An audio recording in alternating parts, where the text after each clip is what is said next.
Kita informasi selanjutnya di mana sejumlah nama muncul dalam bursa calon Menteri Pemuda dan Olahraga yang saat ini masih kosong. Nama tersebut mulai dari Raffi Ahmad hingga pebalap internasional Moreno Suprapto.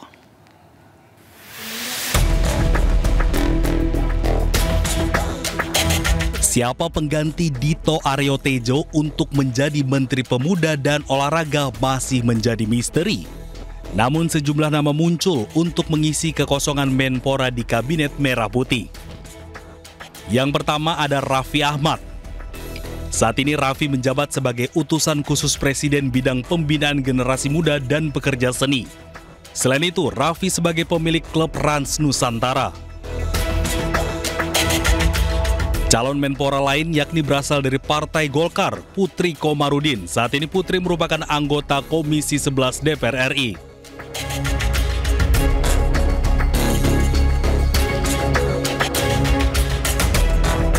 Nama Wamenpora Taufik Hidayat juga masuk dalam bursa calon Menpora baru. Taufik Hidayat ini merupakan legenda bulu tangkis Indonesia.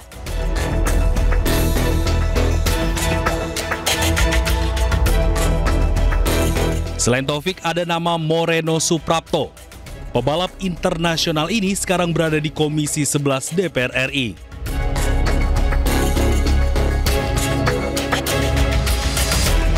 Sebelumnya, Menteri Sekretaris Negara Prasetyo Hadi menyatakan Menpora belum dilantik karena berada di luar kota dan akan mengikuti jadwal pelantikan berikutnya. Berkenaan dengan Menteri Pemuda dan Olahraga, jadi pengganti Menteri Pemuda dan Olahraga kebetulan posisi sedang di luar kota sehingga tidak bisa mengikuti pelantikan pada sore hari ini. Akan dijadwalkan kembali di prosesi pelantikan yang berikutnya.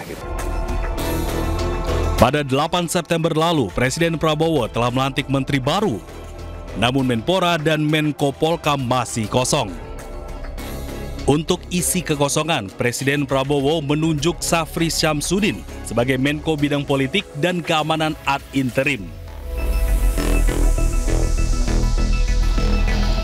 Sementara itu, keponakan Presiden Prabowo sekaligus Wakil Ketua Komisi 7 DPR RI, Rahayu Saraswati, mengundurkan diri sebagai anggota DPR.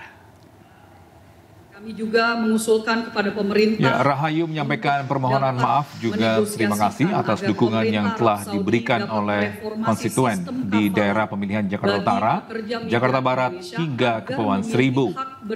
Dirinya mengungkap alasannya memutuskan mundur dari DPR RI. Ia menyebut keputusan ini terkait dengan pernyataannya dalam podcast pada Februari 2025 lalu yang dipotong dan diviralkan pada Agustus lalu. Kalau kita bicara tentang hiking, diving di Myanmar, kami apresiasi. Mulai dari kira-kira 2 minggu sebelum 17 Agustus, ada pernyataan saya dari sebuah podcast yang ditayangkan di YouTube pada tanggal 28 Februari 2025 atau 6 bulan yang lalu, yang dijadikan bahan untuk menyakiti hati rakyat. Podcast itu adalah on the record di Antara TV Indonesia dan berjudul Rahayu Saraswati Kupas Isu Perempuan hingga Kolaborasi Ekonomi Kreatif.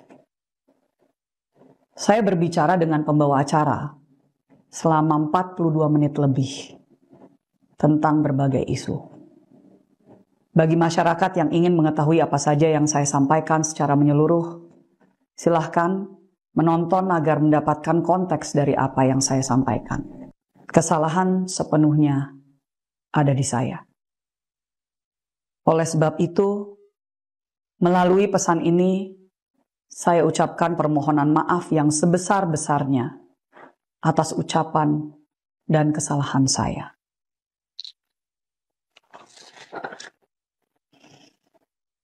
Dengan ini, saya menyatakan pengunduran diri saya sebagai anggota DPR RI kepada fraksi Partai Gerindra. Bisa konten kreator sekaligus influencer Ferry Irwandi merespons soal dugaan tindak pidana yang disampaikan oleh Satuan Cyber TNI. Melalui unggahan akun sosial media pribadinya, Ferry Irwandi memastikan tidak akan kabur dan akan menghadapi dugaan tindak pidana yang disampaikan pihak TNI. Teman-teman, sikat aja gue mau ngupdate buat yang belum terupdate. Jadi kemarin ada konsultasi antara 3 atau 4 jenderal TNI itu ke Polri ya. Gue juga nggak ngerti, mereka bilang diduga atau fakta, nggak tahu pencemaran nama baik atau apa gitu. Gue juga nggak paham karena sampai sekarang juga belum jelas. Nah yang mau gue update sekarang ternyata itu tidak bisa dilanjutkan. Kenapa demikian? Karena udah ada putusan MK yang dari awal kita semua yang punya isi di dalam kepala kita juga paham ada aturan, ada ketentuan, ada putusan yang sudah berlaku bahwa lembaga negara atau institusi itu tidak bisa menuntut warga negaranya gitu. Jadi ya case-nya nggak mulai kemana-mana dan bahkan berhenti sebelum itu diproses gitu. Ya gue nggak tahu apa lagi yang akan terjadi ya, tapi ya hadapi saja. Kalau jelas musuhnya bukan kami Pak, yang ribut juga bukan kami Pak, yang jadi penjahat juga bukan kami Pak. Jadi ya itu aja sih. Oh ya terakhir, terus lu gimana Bang melihat TNI apa Polri? Takut nggak? Udah pernah ada case kayak gini? Ya nggak takut lah, karena gue percaya TNI dan Polri itu adalah institusi yang punya tugas untuk melindungi warganya, bukan memenjarakan warganya. Gitu sih.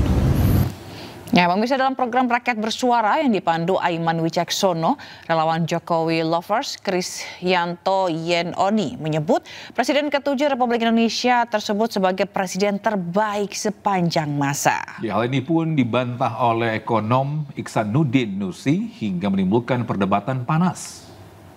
Saya bahkan sempat tepuk tangan, tapi ketika sampai di situ saya mulai kok ada yang aneh ya. Itu hak Anda. Gini, apapun yang Anda katakan tentang Jokowi, mayoritas rakyat Indonesia hari ini melihat Jokowi presiden terbaik. Itu fakta. Itu fakta. Kecuali rakyat golongan 14%, rakyat golongan 24%. Silakan. Tapi mayoritas rakyat melihat Jokowi presiden terbaik. Itu fakta. Saya punya tesis begini. Kita harus jujur dengan fakta itu. Itu kan fakta rumusan pikiran Anda. Ya. Rumus fakta pikiran orang-orang di sini aja nggak seperti itu. Fakta yang mana? Saya pikir ini harus adil. Jadi apa yang menjadi tolok ukur kita? Saya pikir pandangan mayoritas rakyat harus menjadi tolok ukur pikiran kita. Terkorup di dunia versi OCC RP, Mas. Versi OCC RP. Apa itu OCC RP? Aiman, saya tidak OCC RP itu hanya melakukan polling. Bukan media kredibel. Kita juga harus fair. Saya tidak ingin berdebat dengan omong kosong. Anda juga omong kosong, Prof. Omong cuak-cuak. Tak pantes. Saya tidak bicara omong kosong. Izin, maaf. Sudah. Saya terluka Anda bilang saya omong kosong. Saya rakyat jelata merasakan. Baru di era Presiden Jokowi, rakyat jelata merasakan kehadiran negara. Baru di era Presiden Jokowi. Betul. Baru di era Presiden Jokowi rakyat jelata di pelosok-pelosok negeri ini merasakan sentuhan negara. Baru di era Presiden, kecuali di golongan rakyat 16% dan 24%. Saya fair. Saya tidak. Tapi di kalangan mayoritas rakyat, Jokowi presiden terbaik. Cukup sekarang. Kita merasakan. Kita merasakan. Izin Prof. Tadi Anda katakan bagaimana hal jangka pendek kita tidak rasakan, kita mau rasakan jangka panjang. Prof, kita bikin bendungan tidak mungkin langsung panen padi. Izin Prof. Kita bikin bendungan harus ada sawah yang kita airi, harus ada padi yang kita tanam, baru kita tuai. Itu yang dimaksud jangka panjang. Tidak bisa. Tadi Anda katakan, no. Anda katakan, Prof. Tadi Anda katakan jangka pendek saja kita tidak rasakan, apalagi jangka panjang. Saya kira logikanya keliru. Keliru ya.